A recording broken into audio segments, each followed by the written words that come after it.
There are some marquee free agent names still out on the market. Where are their best landing spots? How have win total over-unders been impacted by the NFL draft? And are the Miami Dolphins really doing this right now? We're going to talk about all that and much more on today's episode of Locked On NFL. You are Locked On NFL, your daily NFL podcast.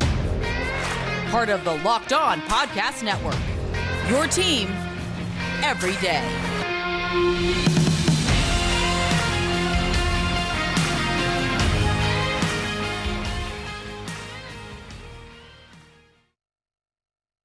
What is going on, everybody? It is Locked On NFL, and it is Tuesday here on Locked On NFL, which means you get the loudest of the bunch here in the Locked On NFL podcast. We appreciate you so much for making us. Chris and I, we could. Don't let us get on an episode together. Everybody be like, "Oh my God, I can't listen," ripping the headphones off. We appreciate y'all so much for making us your first listen of the day, every day here on the Locked On Podcast Network. We don't forget that we are free and available on all platforms, including on YouTube as well, where we are live right now as we're going on. Hello, hi everybody. Thank you very much for being here. And with it being the Tuesday episode, you have Luke Braun at Luke Braun NFL on Twitter, the daily host of Locked On Vikings, and myself, Ross Jackson, at Ross Jackson Nola, daily host of Locked On Saints. And we are here to talk a little bit about remaining free agents because there are some big names for late in free agency. Here we are in May, post NFL draft, and there are some big names out there. And we want to talk a little bit about some of the landing spots. We'll talk about win totals, over unders with our friends over at betonline.net, and talk about these Miami Dolphins who just seem to be doing the dang thing all offseason so far, and not the way that we thought they might do it. So, Luke, I want to start off with our look at some of these players that are still available out on free agency. And we should start with the newest name on the market, right? Yep. The New York Giants, moving on from James Bradberry, has been informed that he will be released. Where does a guy like a cornerback right now in today's market, James Bradberry in particular, who has some veteran experience, what's a good fit for him for some of the teams that might be in that market? Yeah, I think of the teams that he's been with before with like Carolina and New York. And I'm thinking of teams that kind of are going to try to do the same thing. That Patrick Graham defense works in some similar ways to a place like both Los Angeles teams could be a really interesting landing spot there. With Bradberry, what's interesting is nobody wanted to trade for him, and he was on a big contract, and maybe they just want to wait to see him. But if you want a guy real bad, you'll find a way to spend, for a 1-year deal on him. You figure it out. Right. So I wonder how badly he's wanted it all and what kind of contract he will go. But I like his fit in both the Los Angeles teams. I like his fit. There's a team that really needs the help of a guy like him, the Chicago Bears. Yeah. Who are dying. They got Jalen Johnson, and they've got some interesting parts of that second with like Eddie Jackson and stuff. But they need something that they can bring to a game and say, fear this. And I think if you add Bradberry to that secondary, you get closer to that step. There's a couple there. I want to flip one back on you, though. Yeah. He's this guy every year. I feel like we have this conversation about Jadeveon Clowney. Around yes, May. Absolutely. It's like he's figured out something where he likes to decide where he's going to go, and he decides to wait till after the draft to make sure he's not competing with a rookie or something. But look, Clowney's been in the league for a while now. He's not the young hyper athlete with sky high potential that he used to be. He's the guy he is, and he's a pretty good player. Where do you think this guy needs to go?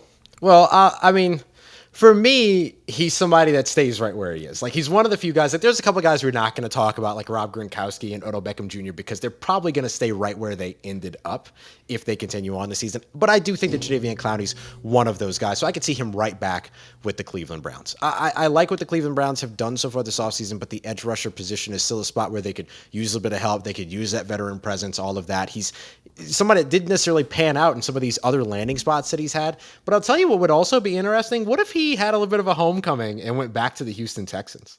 Like, that would just be one of those big time kind of cyclical storylines that I think would be a lot of fun over the course of the offseason. And I kind of like what the Houston Texans have done this offseason. hey, maybe it would take them from like a 4-win team to like a 5-win team. Yeah, absolutely. Be in a situation to where they're picking like 6th instead of 4th. But I mean, like it gives them an opportunity to be able to like bring, like it'd be a cool story. You know what I mean? Like being able to bring him back. It's something that kind of, it's a little bit fan servicey, I'm not going to lie. But if you're a team that's kind of struggling like the Houston Texans, like take those wins if you could get them. So I thought that would be a pretty interesting one. All right, let me come back to you.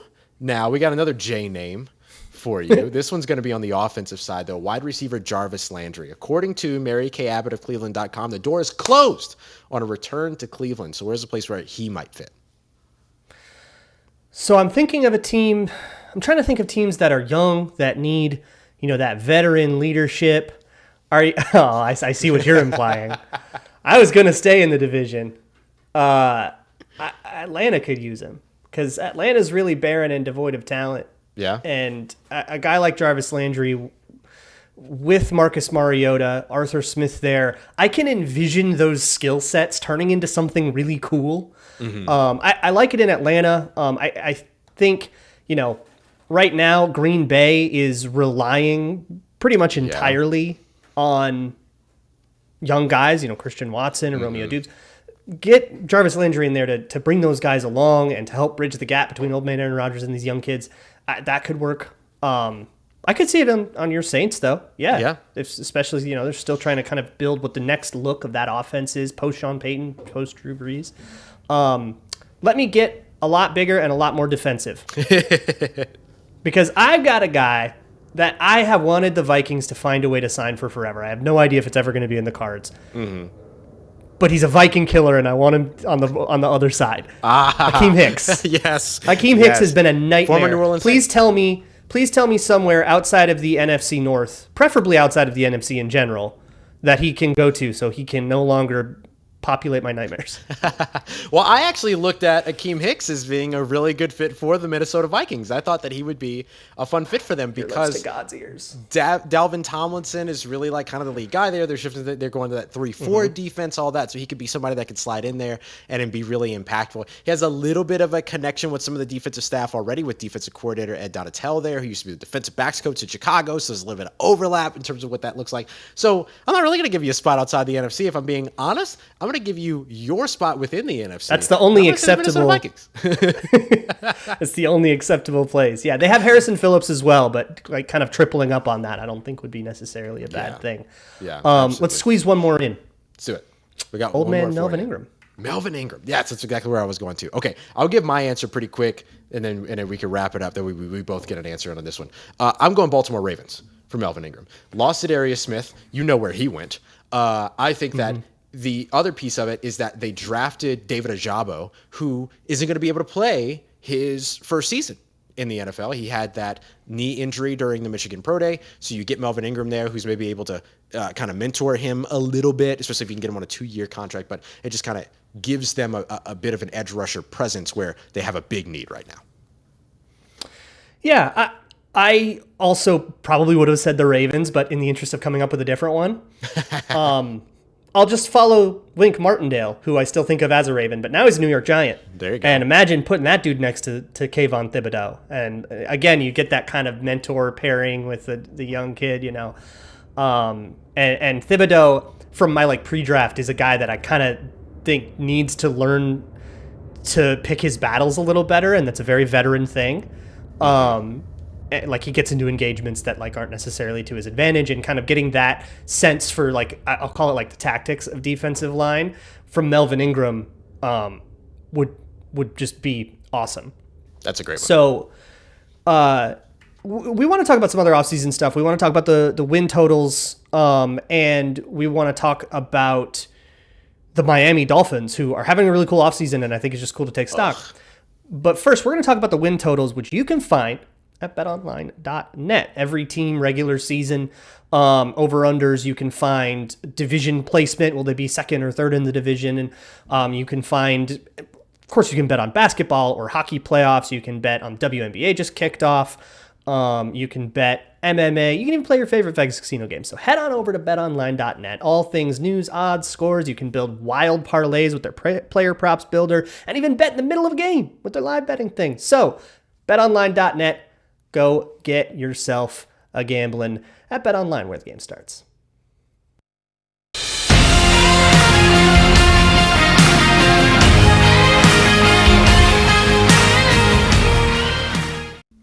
All right, everybody, we are rolling right along here on today's episode of Locked On NFL. Once again, it is Tuesday. Luke Braun, Ross Jackson here with you. Real quick, just a quick shout out to our friends across the channel, the Peacock and Williamson NFL show, now on the Locked On NFL YouTube page as well. We do a lot of live shows, Q&As, things like that. So make sure you're checking out Brian Peacock, Matt Williamson every day, along with checking us out here on Locked On NFL. All right, Luke, we want to talk about win totals, BetOnline, what they have for us. Let's just go through a bunch of these and kind of talk about where we see these teams landing in 2022.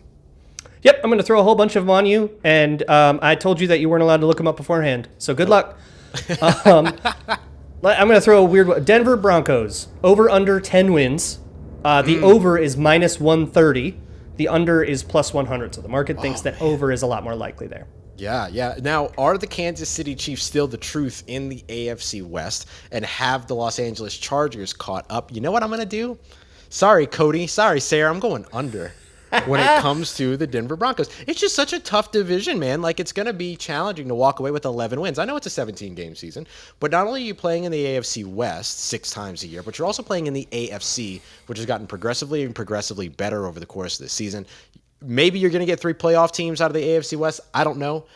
If so, Denver Broncos probably in that, but I have a lot of faith in the Kansas City Chiefs and the Los Angeles Chargers. So I will go under, even though that could still mean a 10-7 season, which isn't bad at all.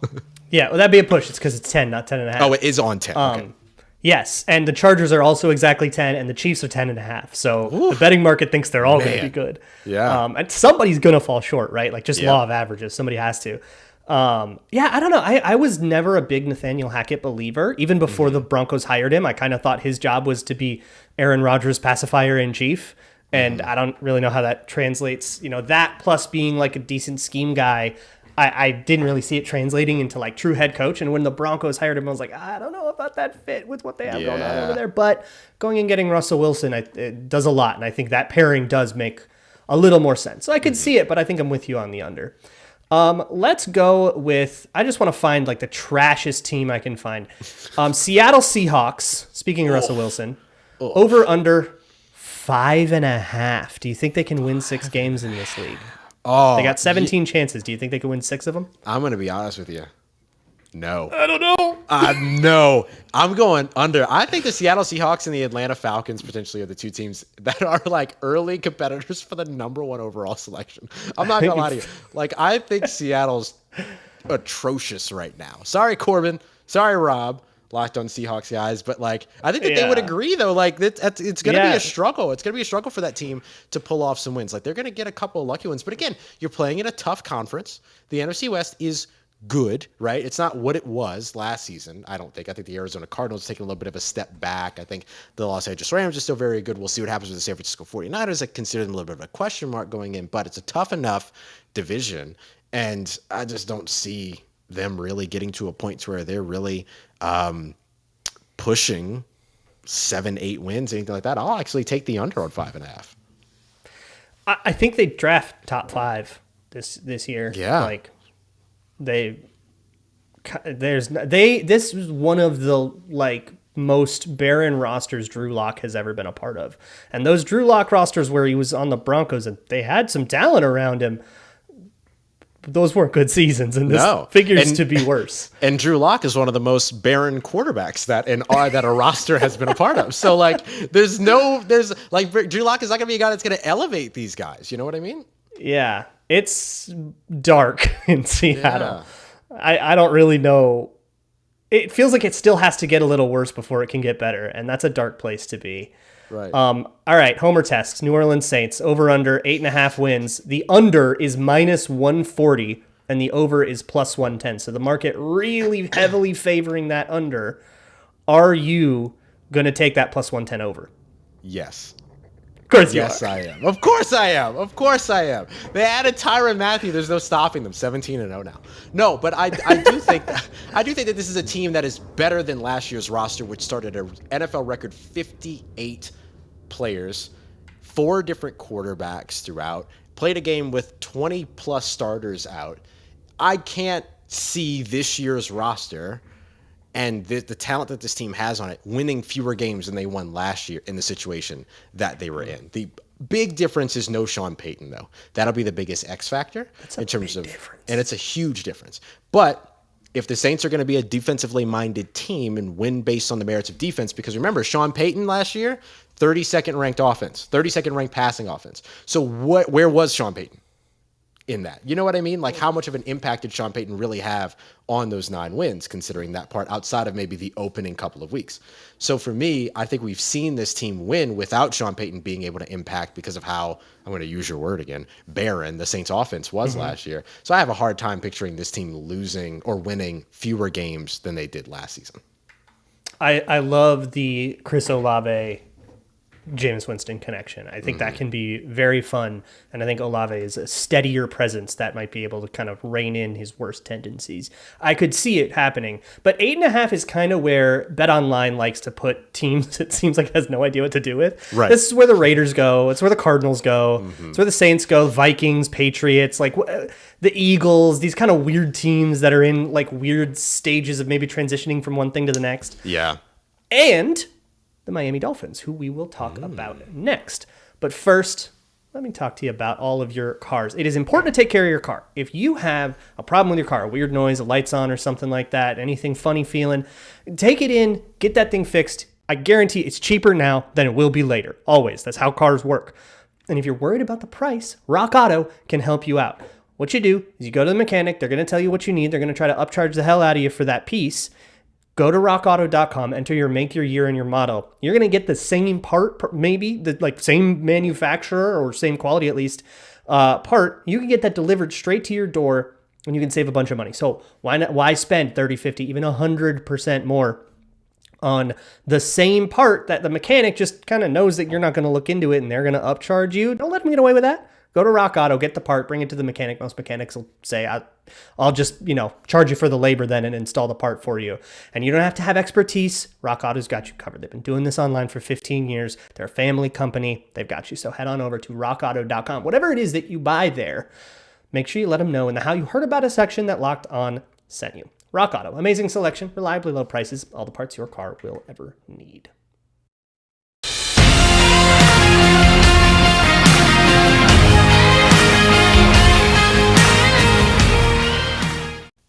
All right, everybody, we are closing out today's episode of Locked On NFL, giving a big old shout out to them Miami Dolphins, who are doing it well here in this 2022 NFL off season. And they're not doing it the way that maybe we all thought that they were going to do, which was by the benefits and the fruits of tanking. This is a really great observation that you had, Luke. How are the Miami Dolphins getting this done, and why is it so impressive?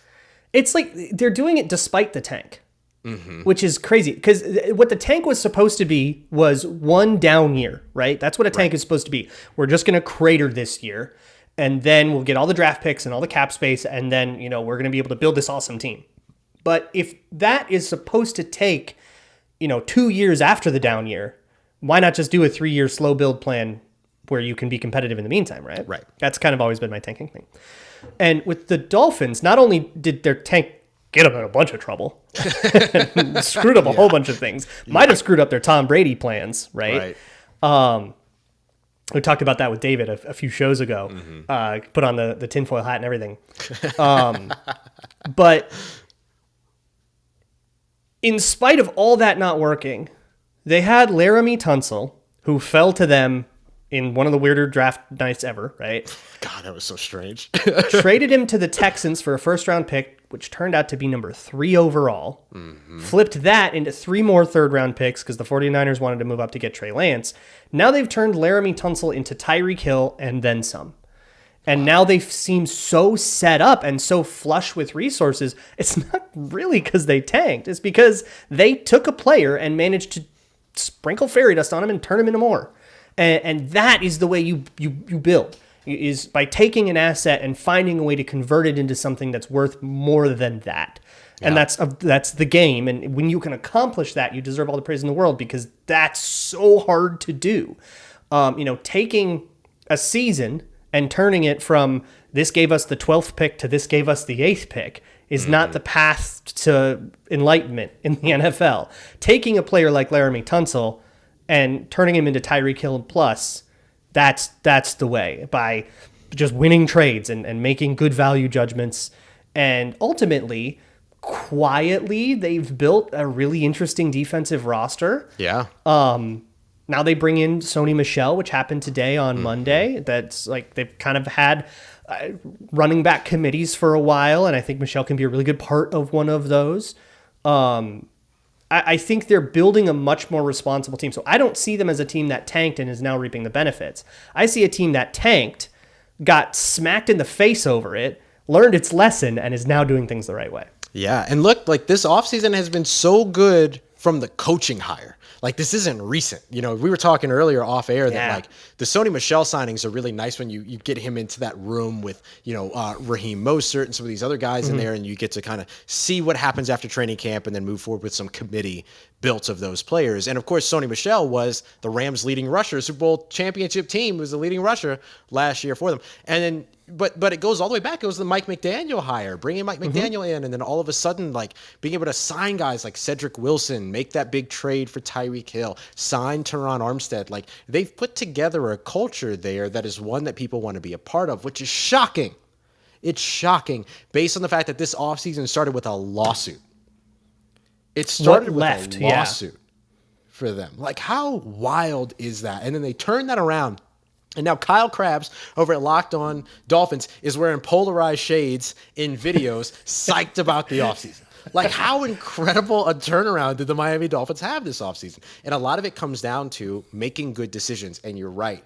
It all came from getting slapped in the face by poor decision-making early on and figuring that, okay, we have to find a way to do this more organically. And I think they found a way to do that so far. We got to see how it plays out on the field. But on paper, they're looking good so far. It's so easy to cut and get rid of and unbuild. It's so easy. You fill out paperwork, right? That's it. You don't have to negotiate with anybody. Right. You don't have to win any deals. It's all pre-baked in. You want to cut players, you can cut players. Or if you want to trade players away just to get whatever draft pick you can, take the highest bidder, make a few calls. It's the easy way. And if the easy way worked, everyone would do it. Yeah. But the easy way doesn't work. And we've seen that. I mean, we've seen kind of the wall the Browns hit, and now they kind of had to go sell their souls to go get Deshaun Watson. We saw the wall that the Dolphins hit.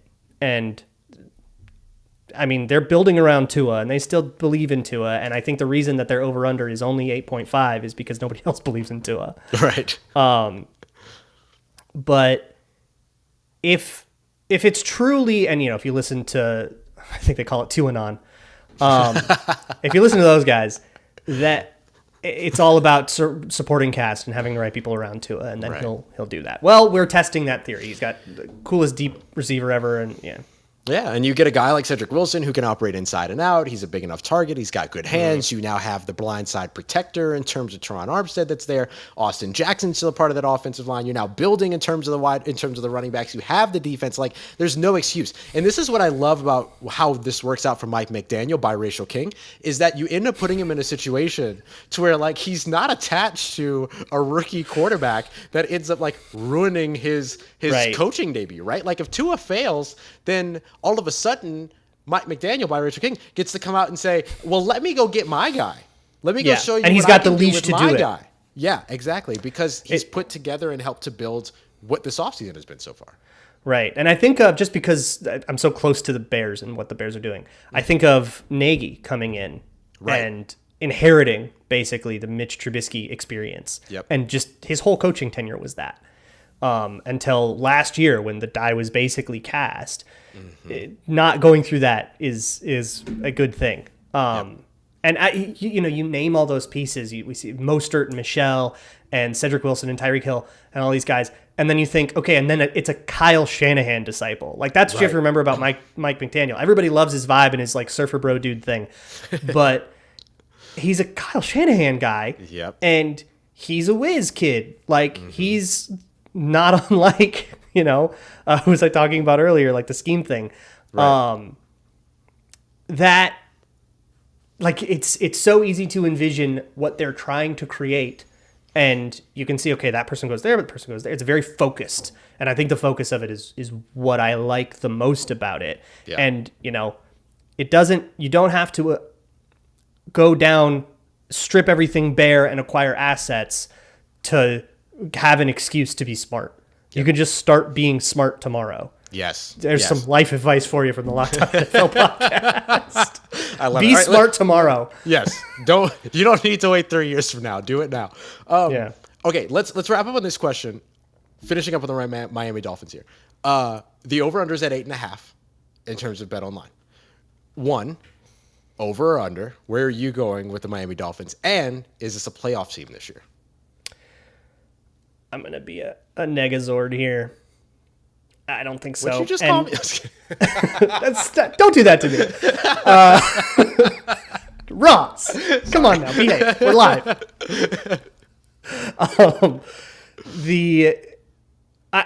I got to say under and no. And if they were in the NFC, I would say yes. Yeah. But a big thing is, you're in the division with the Bills, and the Bills seem like they're going to be uber contenders, and the Patriots, I think, are about on the level with the Miami Dolphins right now. Yeah. As two teams that are going to be pretty close, and I think these two teams are going to be fighting each other for wild card spots. And then, the AFC West is also there, and only one team, two AFC West teams are probably going to be in that fight for wild card spots. Right. And then you have like Bengals, Browns, Ravens, and that NFC all of, I can count the Steelers out. Sorry, Chris, but that's two more teams looking for wild card spots. Right. It's really difficult to see how the Dolphins can do that unless all those other wild card teams just beat each other up so much that 9-8 weirdly gets you in, just because there were so many playoff contender teams that handed each other losses. But 8.5 is, I think, a really tough. It's going to be a tough way to get a winning season. Mm-hmm. And at the bottom line is, I just don't think Tua is the right guy for that. Yeah. And I think Miami might be one of those teams that ends up picking up, ironically, a Ryan Tannehill-esque guy, and like that kind of taking them to the next level. Just a guy that can sort of bridge the gap between what you are and what you have to be. Yeah. I completely agree. I'm going under. I'm going no playoffs. But I'm going to say this. If Tua's out of there and Mike McDaniel gets 2 more years, they're a playoff team. That's the way I'll say it. Like Easy. 2023, 2024, they're a playoff team. If they could get the and right if they quarterback. sneak in, if they won the division, that would surprise me. It would surprise everybody, right? The Bills are insane. Right. If they sneak into the playoffs, I don't think anybody's going to be surprised by that. Oh, no. Especially I Mike don't McDaniel, think so. like being a part of a system that maximized Jimmy Garoppolo. Like he knows how to do things with an adequate quarterback, right? But I just don't know if Tua is really enough just yet. He's got to show that. He's got to stay healthy and all that stuff too. Yeah. And it's like, I'm like 60-40 on this. So if they do make it, don't come back and rub this in my face. I'm like not that sure. All right, that's fair. That's fair. This is a live show, and everything you say is, immortalized forever. Tomorrow on the show, you get Tony and James immortalizing whatever they have to say forever. Locked On NFL podcast. We go check out your favorite team's Locked On show. We'll see you all tomorrow here. Locked On NFL, part of the Locked On Podcast Network, free and available on all platforms.